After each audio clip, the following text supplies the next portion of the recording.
അർജുൻ കൊട്ടാരം എന്ന് പറഞ്ഞ എൻ്റെ ഒരു ബ്രദർ ലൈക്ക് ഫ്രണ്ടാണ്. അപ്പം ആള് പാട്ട് കമ്പോസ് ചെയ്യാനൊരു ആഗ്രഹം ഉണ്ടെന്ന് പറഞ്ഞു. അപ്പൊ എൻ്റെ അടുത്ത് എഴുതി വെച്ച പാട്ടുകൾ ഉണ്ടോന്ന് വെച്ചു. അപ്പൊ ഞാൻ അങ്ങനെ 2-3 ഒരു പാട്ടിന്റെ രൂപത്തിൽ തന്നെ, കവിത അല്ലാതെ ഒരു ട്യൂണിന് അനുസരിച്ച് എൻ്റെ മനസ്സിൽ തന്നെ ഒരു ട്യൂൺ ഇട്ടിട്ട് എഴുതി വെച്ച കുറച്ച് 2-3 പാട്ടുകൾ ഉണ്ടായിരുന്നു. അതിലൊരു പാട്ട് അവൻ തന്നെ കമ്പോസ് ചെയ്തു. അത് ആദ്യമായിട്ട് എൻ്റെ എഴുതിയ പാട്ട് റിലീസാകുന്നത് Akash Prakash music and entertainments എന്ന് പറഞ്ഞ അവരുടെ ഒരു പ്രൊജക്ട് ആയിട്ടാണ്. ഹസ്ബൻഡ് 2 പാട്ട് ചെയ്തിട്ടുണ്ട് അതില്. അപ്പം ട്രാക്ക് പാടിയതാണ് ഞാൻ. അപ്പൊ അതിന്റെ പ്രൊഡ്യൂസറും ഡയറക്ടർക്കൊക്കെ ഞാൻ തന്നെ പാടണം എന്ന് പറഞ്ഞു. അപ്പൊ കമ്പോസ് ചെയ്യുന്ന സമയത്ത് തന്നെ ഞാൻ എഴുതി നോക്കി, അതും അവർക്ക് ഓക്കെ ആയി. അപ്പൊ ഞങ്ങളുടെ കല്യാണത്തിന്റെ പാട്ടും ഞാൻ തന്നെയാണ്. കല്യാണത്തിന്റെ പാട്ട് ചെയ്തത് ഭയങ്കര ഒരു വലിയൊരു. അതെ. പിന്നെ മനമക്കലെ എന്ന് പറഞ്ഞ ഗൗതം തന്നെ കമ്പോസ് ചെയ്ത് ശ്രുതി ശിവദാസ് പാടിയ ഒരു പാട്ട് ഞാനാണ് എഴുതിയത്. അപ്പം അതില് തീം എന്ന് പറയുന്നത് ഒരു അൽഷിമേഴ്സ് പേഷ്യന്റിന്റെ ഒരു ചെറിയൊരു ഷോർട്ട് ഒരു പാട്ട് തന്നെ, അതിൽ ഒരു സ്റ്റോറിയും പറഞ്ഞു പോയിട്ടുള്ളൊരു പ്രൊജക്റ്റ് ആയിരുന്നു. അപ്പം അത് ക്ലോസ് ടു മൈ ഹാർട്ട്.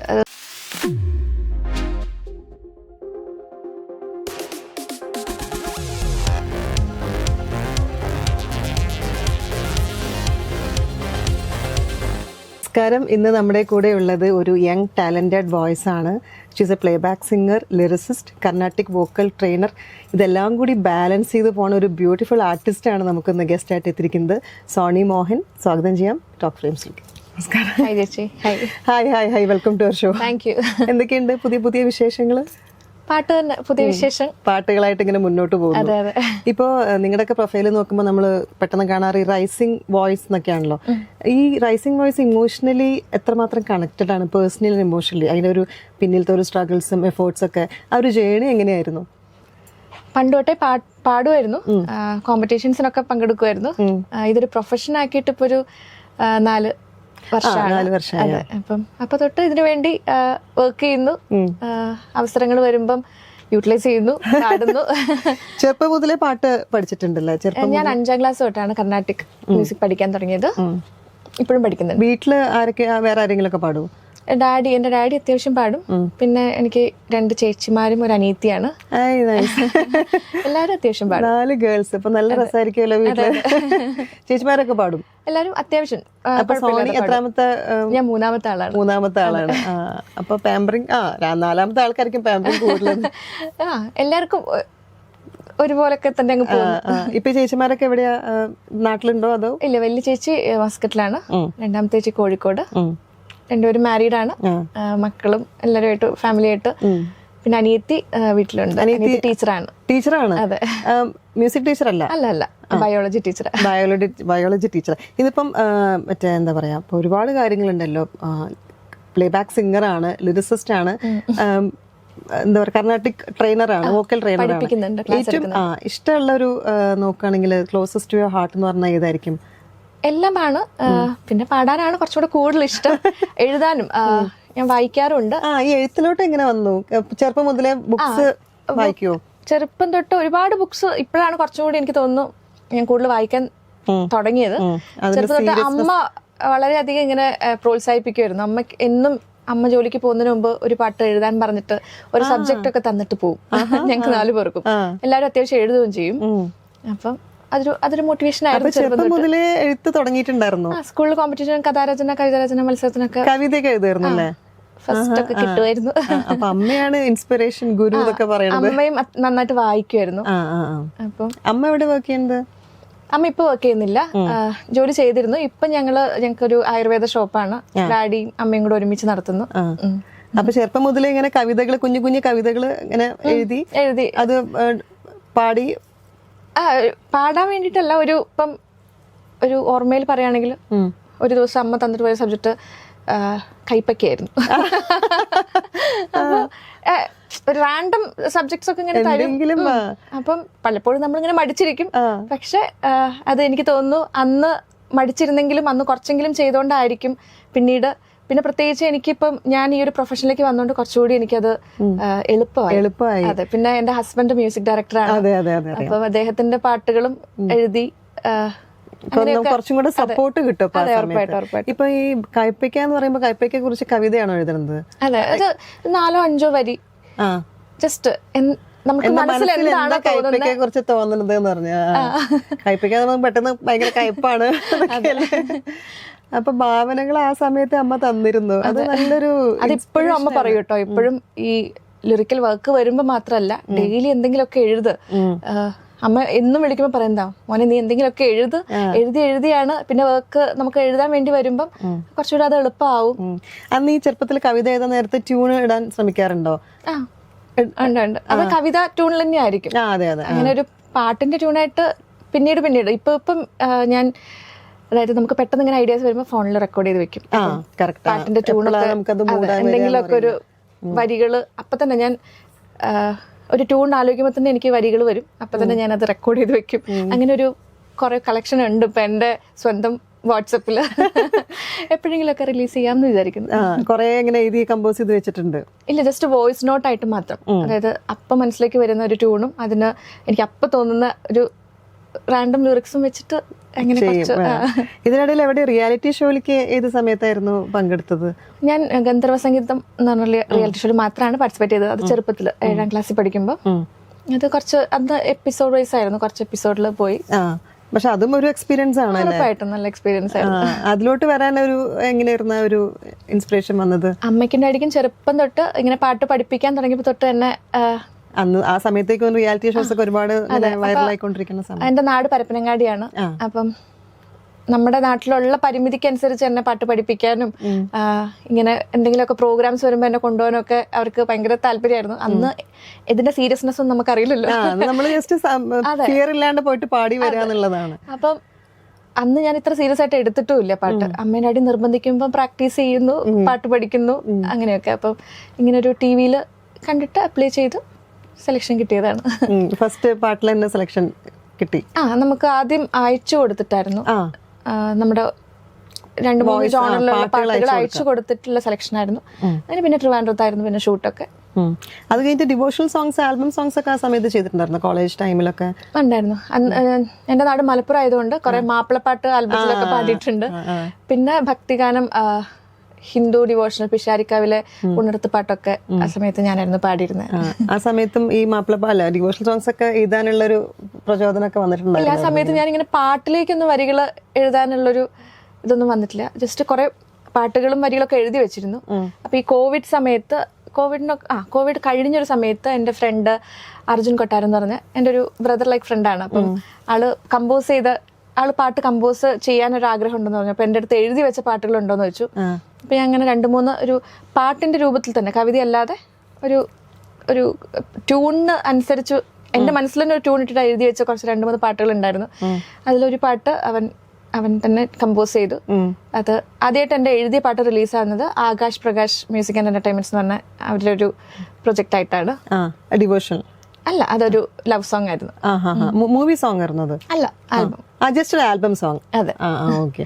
ഈ ആഘോഷം എന്നുള്ള സിനിമയില് പാട്ട് എഴുതി, പാട്ട് പാടി, ഹസ്ബൻഡ് കമ്പോസ് ചെയ്തു. ആ ഒരു എല്ലാം കൂടി ഒരു കൊളാബറേഷൻ എങ്ങനെ വന്നു? ഒരു ജേണി എങ്ങനെയായിരുന്നു? ഹസ്ബൻഡ് 2 പാട്ട് ചെയ്തിട്ടുണ്ട്. അതില് 2 പാട്ട് ചെയ്തിട്ടുണ്ട്. ഓക്കെ. അപ്പം ട്രാക്ക് പാടിയതാണ് ഞാൻ. അപ്പൊ അതിന്റെ പ്രൊഡ്യൂസറും ഡയറക്ടർക്കൊക്കെ ഞാൻ തന്നെ പാടണം എന്ന് പറഞ്ഞു. അപ്പൊ കമ്പോസ് ചെയ്യുന്ന സമയത്ത് തന്നെ ഞാൻ എഴുതി നോക്കി, അതും അവർക്ക് ഓക്കെ ആയി. കൂടുതലും ഹസ്ബൻഡിന്റെ ട്രാക്കുകൾ നമ്മൾ വീട്ടിൽ തന്നെയാണ് സ്റ്റുഡിയോ. അപ്പം കമ്പോസ് ചെയ്യുന്ന സമയത്ത് എന്നെ വിളിക്കും. ഞാൻ എന്തെങ്കിലും വേറെ ജോലികളിലായിരിക്കും, എന്നാലും ഞാൻ വന്ന് പാടും. അപ്പം കൂടുതലും ഹസ്ബൻഡിന്റെ പാട്ടുകൾ എനിക്ക് ഫൈനലിലേക്ക് വരുന്നത് ട്രാക്ക് പാടിയിട്ട് ഈ ക്ലയൻസിന് ഹസ്ബൻഡ് ശരിക്കും ചില പാട്ടുകളൊക്കെ അദ്ദേഹം ഓക്കെ എന്റെ വോയിസ് തന്നെ എടുക്കാമെന്ന് പറയും. പക്ഷെ ചില പാട്ടുകൾ വേറെ ഏതെങ്കിലും സിംഗറിനെ മനസ്സിൽ കണ്ടിട്ട് എന്നെ കൊണ്ട് ട്രാക്ക് പാടിച്ച് കഴിഞ്ഞാലും ചില പാട്ടുകൾ എന്റെ ഭാഗ്യം കൊണ്ട് ഈ വോയിസ് തന്നെ മതി എന്ന് പറയും. അങ്ങനെ ഭാഗ്യം കൊണ്ട് എനിക്ക് കുറെ പാട്ടുകൾ കിട്ടിയിട്ടുണ്ട്. അല്ല, അതൊരു ഭയങ്കര ഭാഗ്യം തന്നെയാണ്. കാരണം ബാക്കി നമ്മൾ മനസ്സിൽ സിംഗറിനെ ആലോചിച്ചിട്ട് എഴുതിയിട്ട് മോളെ കൊണ്ട് പാടിപ്പിച്ച് വേണ്ട ബാക്ക് ടു നമ്മുടെ അടുത്തേക്ക് തന്നെ വരുമ്പോ ഒരു സന്തോഷം.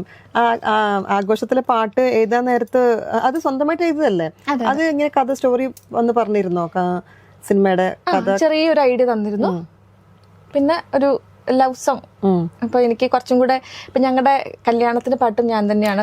അതുകൊണ്ട് കല്യാണത്തിന്റെ പാട്ട് ചെയ്തത് ഭയങ്കര ഒരു വലിയൊരു. അതെ, ഞങ്ങളുടെ കല്യാണത്തിന് ഒരാഴ്ച മുമ്പാണ്. ഞാനിങ്ങനെ ആലോചിച്ചു, ഇങ്ങനെ ചിലരുടെയൊക്കെ നമ്മൾ കാണാറുണ്ടല്ലോ വീഡിയോസിൽ, ചിലപ്പോൾ അവർ ഇന്ന് ചെയ്ത പാട്ടുകളായിരിക്കും, അല്ലെങ്കിൽ ഏതെങ്കിലും സിനിമാ പാട്ടുകളായിരിക്കും. അപ്പം ഞാൻ ആലോചിച്ചു, ഞങ്ങളുടെ കല്യാണം വരുമ്പോൾ ഞങ്ങളുടെ ഒരു വിഷ്വൽസ് കാണിക്കുമ്പോൾ എന്തുകൊണ്ട് ഞങ്ങളുടെ ഒരു പാട്ട് ചെയ്തുകൂടാ, ഞങ്ങൾ രണ്ടുപേരും മ്യൂസീഷ്യൻസ് ആണല്ലോ. അപ്പം ഗൗതമിനോട് ഈ ഐഡിയ പറഞ്ഞു. പെട്ടെന്ന് തന്നെ സ്റ്റുഡിയോ നിന്ന് ഗൗതം ഒരു ട്യൂണിട്ടു. അപ്പം തന്നെ വരികൾ എഴുതി ഞാനും അഭയ് അശോക് എന്ന സിംഗറും കൂടെ പാടി. അതാണ് ഞങ്ങളുടെ വെഡിങ് ആൽബത്തിലുള്ള പാട്ട്. അത് എന്താ പറയാ, അത് എന്തോ ലവ് സോങ് പോലത്തെ സോങ് ആണോ അതോ നിങ്ങളുടെ മൊത്തം സ്റ്റോറി കണക്റ്റഡ് ആയിട്ടുള്ള ഒരു പാട്ടാണോ? ചെറിയ രീതിയിൽ അതെനിക്ക് കുറച്ചും കൂടെ എളുപ്പമായിരുന്നു എഴുതാൻ വേണ്ടിയിട്ട്. ചെറിയ രീതിയിൽ ആ ഒരു ഞങ്ങളുടെ ഒരു കാര്യങ്ങളും ചെറിയ രീതിയിൽ, അങ്ങനെ ഭയങ്കര എവിഡന്റ് ആയിട്ട് മനസ്സിലാവുന്ന പോലെയല്ല. അങ്ങനെ നിങ്ങളുടെ ഒരു ലവ് സ്റ്റോറിയുടെ ഒരു സ്റ്റാർട്ടിങ് എവിടെ നിന്നായിരുന്നു? കണ്ടുമുട്ടൽ എങ്ങനെയായിരുന്നു? അത് മ്യൂസിക് ത്രൂ തന്നെ. കോവിഡ് സമയത്ത് ഞാൻ എക്സാംസിന് പ്രിപ്പയർ ചെയ്തുകൊണ്ടിരിക്കുകയായിരുന്നു. ആ സമയത്തൊക്കെ പാട്ട് ചെറുതായിട്ടൊന്നും അത്രയും സീരിയസ് ആയിട്ട് എടുക്കാതെ ഒന്ന് അടച്ചു വെച്ചിരിക്കുന്ന സമയമായിരുന്നു. അപ്പൊ കോമ്പറ്റേറ്റീവ് എക്സാമിന് പ്രിപ്പയർ ചെയ്തുകൊണ്ടിരിക്കുന്നു. കോവിഡ് വന്നു, ക്ലാസ് നിന്നു. അപ്പൊ കുറച്ചുകൂടി പാട്ടിലേക്ക് ഞാൻ തന്നെ ശ്രദ്ധിക്കാൻ തുടങ്ങി. ആ സമയത്താണ് ഗൗതമിനെ പരിചയപ്പെടുന്നത്. അൺനോൺ ടാലൻസ് പറഞ്ഞ ഒരു മ്യൂസിക് ഗ്രൂപ്പിൽ നിന്ന്, വാട്സപ്പ് ഗ്രൂപ്പിൽ നിന്ന് അങ്ങനെ സംസാരിച്ചു. ഞങ്ങൾ കവേഴ്സ് ഒക്കെ ചെയ്തു. അങ്ങനെ എല്ലാം ത്രൂ മ്യൂസിക്കിലൂടെയാണ് കണക്റ്റഡ് ആയിട്ട് വന്നത്. ഇപ്പൊ വീട്ടിലൊരു കമ്പോസർ ഉള്ള സമയത്ത് നമുക്ക് ടെൻഷൻ കുറച്ച് കൂടുമല്ലോ അല്ലേ? ടെൻഷനും കൂടും, പക്ഷെ അറ്റ് ദ സെയിം ടൈം ഭയങ്കര സപ്പോർട്ടും ആയിരിക്കും. അങ്ങനെ എന്തെങ്കിലും ചാലഞ്ചിങ് ആയിട്ട് തോന്നിയിട്ടുണ്ടോ കമ്പോസിങ് സമയത്ത്? അല്ലെങ്കിൽ ഇപ്പൊ ലിറിക്സ് കൊടുക്കുന്ന സമയത്ത് ഇതിങ്ങനെയല്ല, അത് അങ്ങനെ ചെയ്യണം? അങ്ങനെ ലിറിക്സിന് അങ്ങനെ കുറെ കറക്ഷൻസ് വരാറില്ല. പക്ഷെ കമ്പോസിങ് ടൈമിൽ ചില സമയത്ത് ഇപ്പം നമുക്ക് ചെറിയൊരു ബ്ലോക്കൊക്കെ വന്നിട്ട് ചിലപ്പം പറയുന്നത് ചിലപ്പോൾ നമുക്ക് ചില സമയത്ത് അതുപോലെ കിട്ടിയില്ലെങ്കിൽ ഗൗതം ചെറിയ ടെൻഷൻ ആവാറുണ്ട്. പ്രാക്ടീസ് ചെയ്യാത്ത അത് ചില സമയത്ത് എനിക്ക് പ്രാക്ടീസ് ചെയ്യാൻ പറ്റാത്തതുകൊണ്ട് അത് സപ്പോർട്ട് ചെയ്തിട്ടുള്ള ചെറിയ ശകാരങ്ങൾ ഉപദേശങ്ങളൊക്കെ ഉണ്ടാവാറുണ്ട്. പക്ഷെ നല്ലതിനാണല്ലോ എന്ന് ആലോചിച്ച് ആ സമയത്ത് നമ്മൾ ചെറിയൊരു ആവുമെങ്കിലും പിന്നീട് അത് സോൾവ് ആക്കും. ഈ ലിറിക്സ് എഴുതുന്ന സമയത്ത് എവിടെ ഈ ബ്ലോക്ക് വരാറ്? ഇപ്പൊ സ്റ്റാർട്ടിംഗ് ലിറിക്സിലാണോ, മിഡിലാണോ, അല്ലെങ്കിൽ എൻഡിങ് സമയത്താണോ? ഒരു ഡിപ്പെൻസ് ആണ്. അതെ, ശരിക്കും ഇപ്പൊ എനിക്ക് ലിറിക്കൽ വർക്ക് തരുന്നിടത്ത് ഞാൻ പറയും ഒരു സമയം പറയണേ, എപ്പോഴത്തേക്ക് വേണം എന്നുള്ളത്. കാരണം പാട്ട് പാടുന്ന പറഞ്ഞാൽ നമുക്ക് കുറച്ചുകൂടി ഈസിയാണ്. നമുക്കത് പാടി വെച്ചാൽ മതിയല്ലോ, പാടാൻ പറ്റുന്നതാണെങ്കിൽ പാടി കൊടുത്താൽ മതി. ഇത് ലിറിക്കാവുമ്പം അതിനൊരു തീം ഉണ്ടാവും, ആ ഒരു ട്യൂണില് പിന്നെ വാക്കുകൾ അതിൽ ഒതുക്കണം. നമ്മുടെ മൂഡ് വെരി ഇമ്പോർട്ടന്റ്. അതെ, അപ്പൊ ഈ ഒരു സമയം പറഞ്ഞു കഴിഞ്ഞാൽ മാത്രമേ എനിക്ക് ഓക്കെ ഇത് ഈ സമയത്ത് കൊടുക്കണമല്ലോ എന്ന് ആലോചിച്ചു. അല്ലെങ്കിൽ ചിലപ്പോൾ എനിക്ക് ആ മൂഡ് വരാൻ വേണ്ടിയിട്ട് വെയിറ്റ് ചെയ്ത് നീണ്ടു പോവും. അപ്പം അത് എനിക്ക് തന്നെ അറിയുന്നുണ്ട്. ഇങ്ങനെ ലിറിക്സിന് വേണ്ടി അപ്രോച്ച് ചെയ്യുന്നിടത്ത് ഞാൻ പറയും ഏത് സമയത്താണ് വേണ്ടതെന്നൊന്നും പറയണേ, സ്ട്രിക്റ്റ് ആക്കി തന്നെ പറഞ്ഞോളൂ എൻ്റെ അടുത്ത് ഏത് സമയത്താണ് വേണ്ടത്. പക്ഷെ മാക്സിമം എത്ര ദിവസം എടുക്കാറുണ്ട്? അവര് പറയുന്ന സമയത്ത് എന്തായാലും ഞാൻ കൊടുക്കാറുണ്ട്. പിന്നെ ബാക്കിയൊക്കെ നമ്മുടെ മൂഡിന്റെയും അതനുസരിച്ച്. ഏറ്റവും കൂടുതൽ കംഫർട്ടബിൾ ആയിട്ട് എഴുതാൻ ഉള്ളൊരു ജോണർ ഏതാണ്? ഇപ്പം റൊമാൻറ്റിക് ആണോ? റൊമാൻറ്റിക്. കുറച്ചും കൂടെ അധികം വാക്കുകൾ നമ്മുടെ കയ്യിൽ സ്റ്റോക്ക് ചെയ്യാൻ പറ്റും, കണക്റ്റഡ് ആണ് കുറച്ചും കൂടെ അല്ലേ? പിന്നെ മനമക്കലെ എന്ന് പറഞ്ഞ ഗൗതം തന്നെ കമ്പോസ് ചെയ്ത് ശ്രുതി ശിവദാസ് പാടിയ ഒരു പാട്ട് ഞാനാണ് എഴുതിയത്. അപ്പം അതില് തീം എന്ന് പറയുന്നത് ഒരു അൽഷിമേഴ്സ് പേഷ്യന്റിന്റെ ഒരു ചെറിയൊരു ഷോർട്ട് ഒരു പാട്ട് തന്നെ, അതിൽ ഒരു സ്റ്റോറിയും പറഞ്ഞു പോയിട്ടുള്ളൊരു പ്രൊജക്റ്റ് ആയിരുന്നു. അപ്പം അത് ക്ലോസ് ടു മൈ ഹാർട്ട്. അത് കുറച്ചും കൂടി എനിക്ക് അത് വളരെ പെട്ടെന്ന് എഴുതിയതാണ്. ഗൗതം ട്യൂൺ അയച്ച ഉടനെ, അന്ന് ഞങ്ങളുടെ കല്യാണം കഴിഞ്ഞിട്ടില്ല, ഞാൻ വീട്ടിലിരുന്നിട്ട് ഗൗതം അയച്ചു തന്നു. ഞാൻ ഫോണിൽ കേട്ടു, പെട്ടെന്ന് തന്നെ എനിക്ക് തോന്നുന്നു ഒരു 10 മിനിറ്റിൽ ഞാൻ ആ പാട്ട് എഴുതി തീർത്തു. ചിലത് അങ്ങനെ സംഭവിക്കും. ഞാൻ പറഞ്ഞപ്പോ തന്നെ ഞാൻ അതിനെ കുറിച്ചൊന്ന് പഠിച്ചു എന്ന് വെച്ചാൽ എന്തൊക്കെയാണ് ആലോചിച്ചു, പെട്ടെന്ന് തന്മാത്ര ഓർമ്മ. അതെ അതെ അതെ അതെ ഉറപ്പായിട്ടും. അപ്പം എന്തൊക്കെയാണ് ഇതിൽ കുറച്ചും കൂടി ഭംഗിയാക്കി. കാരണം ആ ട്യൂൺ ഭയങ്കര അടിപൊളി നല്ല ഒരു മെലഡി ആയിരുന്നു. അപ്പം ഒട്ടും നമ്മളുടെ ഭാഗത്തുനിന്ന് ഒരു കുറവ് വരുതെന്ന് ആലോചിച്ച് എന്തോ ഭാഗ്യത്തിന് അത് പെട്ടെന്ന് തന്നെ സംഭവിച്ചു. ഞാൻ ഏറ്റവും വേഗത്തിൽ എഴുതിയൊരു പാട്ട് എന്ന് പറയാൻ ഈ പാട്ടാണ് മനുമക്കളെ. 10 മിനിറ്റ് ഒരു പാട്ട് അത് എനിക്കും അറിയില്ല അതെങ്ങനെ സംഭവിച്ചതെന്ന്. അത് കേട്ടിട്ടുള്ള അഭിപ്രായങ്ങളൊക്കെ നല്ല അഭിപ്രായമായിരുന്നു, എല്ലാവർക്കും ഇഷ്ടപ്പെട്ടു. എനിക്കും പേഴ്സണലി ഞാൻ എഴുതിയതിൽ എനിക്ക് വൺ ഓഫ് മൈ ഫേവറേറ്റ്സ് ആണ്. നമുക്ക് ആഘോഷത്തിന്റെ പാട്ടിലോട്ട് തിരിച്ചു വരാം. ആ ഒരു പാട്ട് 4 വരി പാടിയിട്ട്. ഉറപ്പായിട്ടും നല്ലൊരു റൊമാൻറ്റിക് മെലഡിയാണ് പാട്ടിലെ.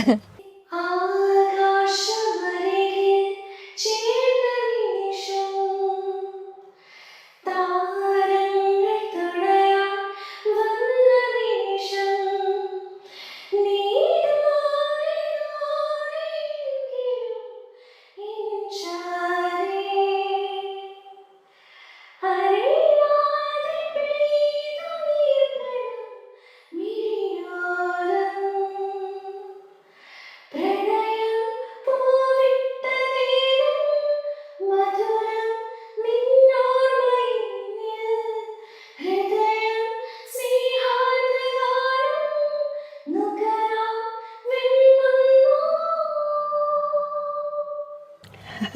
അതിന്റെ മറ്റേ വിഷ്വൽസ് നല്ല രസമായിരുന്നു നരേനെ കൊണ്ടുള്ളത്. റോസ്മിൻ. അതെ അതെ അതെ. ബിഗിനേഴ്സ് എന്ന് പറഞ്ഞല്ലോ, അത് കുട്ടികൾ ആണോ, അത് ഏത് ഏജ് ഓഫ്? അല്ല, എനിക്ക് 6 to 60 years വരെയുള്ള സ്റ്റുഡൻസ് ഉണ്ട്. 6 to 60 years വരെ. അപ്പം ഈ കുറച്ച് ഏജ്ഡ് ആയിട്ടുള്ളവരെ പഠിപ്പിക്കാനും അവര് ഭയങ്കര കുട്ടികളെക്കാളും അവർക്ക്, കാരണം അവര് ആയിരുന്നൊരു സമയത്ത് അവർക്ക് ചെറുപ്പത്തിൽ പഠിക്കാൻ ആഗ്രഹിച്ചിട്ടും കഴിയാതെ പിന്നീട് അവര് കുറച്ചും കൂടെ ഭയങ്കര ഇൻട്രസ്റ്റ് കൂടുതലാണ്. അതെ അതെ. ഡബിങ്ങും ചെയ്തിട്ടുണ്ടല്ലോ അല്ലെ? ഡബിങ് എനിക്ക് ഇഷ്ടമാണ് ചെയ്യാൻ. 1-2 വർക്കിന് ചെയ്തിട്ടുണ്ട്. ഷോർട്ട് ഫിലിമിലായിട്ടും ഷോർട്ട് ഫിലിംസിന് ആഡ്സിനായിട്ടും ഒക്കെ ചെയ്തിട്ടുണ്ട്. ആഡ്സിന് ചെയ്തിട്ടുണ്ട്. ഡബിങ് ഭയങ്കര ഇഷ്ടമാണ്. ഡബിങ് ഇഷ്ടമാണ്. ആക്ടിങ് ഇഷ്ടല്ലേ? ആക്ടിങ് ഇഷ്ടമാണ്. അതുപോലെ ഹസ്ബൻഡിന്റെ അമ്മ പാട്ടുകൾ എഴുതാറുണ്ട്. അമ്മ മലയാളം ടീച്ചറാണ്, ഹയർ സെക്കൻഡറി. അമ്മ ഒരുപാട് പാട്ടുകൾ എഴുതിയിട്ടുണ്ട്. അപ്പം ഇപ്പൊ ഗൗതം തന്നെ കമ്പോസ് ചെയ്യാനിരിക്കുമ്പോ നോക്കും, ഓക്കെ ഈ പാട്ട് അമ്മയ്ക്ക് പറ്റിയൊരു പാട്ടാണ്, അമ്മയ്ക്ക് കൊടുക്കാം. അല്ലെങ്കിൽ ഞാൻ എഴുതിയ നന്നാവും, എനിക്ക് തരാം. ഞങ്ങൾ രണ്ടുപേരും കൂടെ എഴുതിയ പാട്ടുകളും ഉണ്ട്. അപ്പൊ പ്രോപ്പർ ആയിട്ടൊരു ബാൻഡ് നമ്മുടെ പേരിൽ ഇപ്പൊ 2 വർഷമായി. അതിന്റെ ലോഞ്ച് ലുലു മാളിൽ വെച്ചിട്ടായിരുന്നു. കമലഹാസൻ സാറിന്റെ ഒരു മൂവി ടീസറിലൊരു എന്തോ ഒരു ഫംഗ്ഷൻ ആയിരുന്നു നമ്മുടെ ബാൻഡ് ലോഞ്ച് ചെയ്തത്. അപ്പൊ അദ്ദേഹത്തിന് മുമ്പിൽ പാടാൻ പറ്റി, അദ്ദേഹത്തിന്റെ കൂടെ പാടാൻ പറ്റി. അങ്ങനെ 2 ദിവസം കഴിഞ്ഞപ്പം രഞ്ജിത് ശങ്കർ സാറാണ് ഇതിന്റെ ഡയറക്ടർ. സാറും അത് കേട്ടിട്ട് ഓക്കെ ആണെന്ന് പറഞ്ഞു. അപ്പം സോണിയുടെ വോയിസ് ആണ് ഇതിൽ ഫീമെയിൽ ലീഡിന്റെ ഒരു വോയിസ് ആയിട്ട് നമ്മൾ കാണും.